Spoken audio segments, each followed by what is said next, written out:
ഞങ്ങൾ ഉന്നയിച്ച പ്രശ്നങ്ങൾക്ക് പരിഹാരം ഉണ്ടായിട്ടില്ല. സംസാരിച്ചു ഞങ്ങൾ മുഖ്യമന്ത്രിയായിട്ട്. ആ സംസാരം വളരെ കോടിയലായിരുന്നു. പക്ഷേ വിഷയങ്ങളുടെ പരിഹാരം ഉണ്ടായിട്ടില്ല. അതുകൊണ്ട് ഞങ്ങളുടെ പ്രശ്നങ്ങൾ ഇപ്പോഴും ബാക്കിയാണ്. ഞങ്ങൾ അതുകൊണ്ട് അടുത്ത ഘട്ടം പിന്നാലെ അറിയിക്കും. മന്ത്രിസഭാ യോഗങ്ങൾ ബഹിഷ്കരിക്കുമെന്ന് പറയുന്നു. പിന്നാലെ അറിയിക്കാം.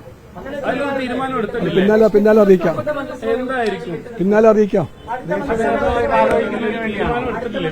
യഥോചിത അറിയിക്കും. കമ്മ്യൂണിസ്റ്റ് പാർട്ടിക്ക് ലീഡർഷിപ്പ് ഉണ്ട്, ഇവിടെയുണ്ട്, ഡൽഹിയിലുമുണ്ട്. ആവശ്യപ്പെട്ട എല്ലാ ആലോചനയ്ക്ക് ശേഷം യഥാസമയത്ത് എല്ലാം അറിയിക്കും.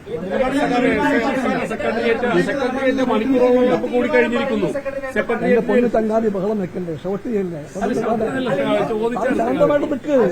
ശബ്ദമായിട്ട് കാര്യമില്ല.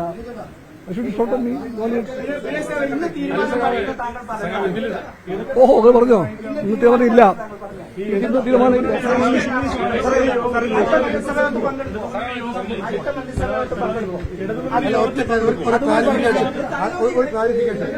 അടുത്ത മന്ത്രിസഭ ഞങ്ങൾ ഉന്നയിച്ച വിഷയങ്ങൾക്ക് പരിഹാരം ഉണ്ടായിട്ടില്ല.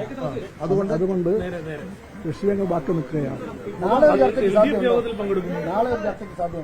ഇല്ല, ഇപ്പോഴത്തെ അവസ്ഥയില്ല. അതറിയില്ല. യഥാസമയത്ത് തീരുമാനം കൈക്കൊള്ളാൻ CPIക്ക് അവകാശമുണ്ട്. കമ്മ്യൂണിസ്റ്റ് പാർട്ടിയുടെ ലീഡർഷിപ്പ് ആലോചിക്കുന്നത്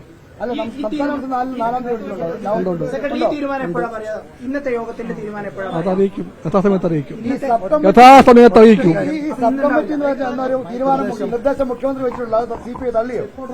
ഞങ്ങൾക്ക് ഉറപ്പിച്ചു പറയാൻ കഴിയും, ഉന്നയിച്ച വിഷയങ്ങൾ പരിഹാരം ഉണ്ടായിട്ടില്ല.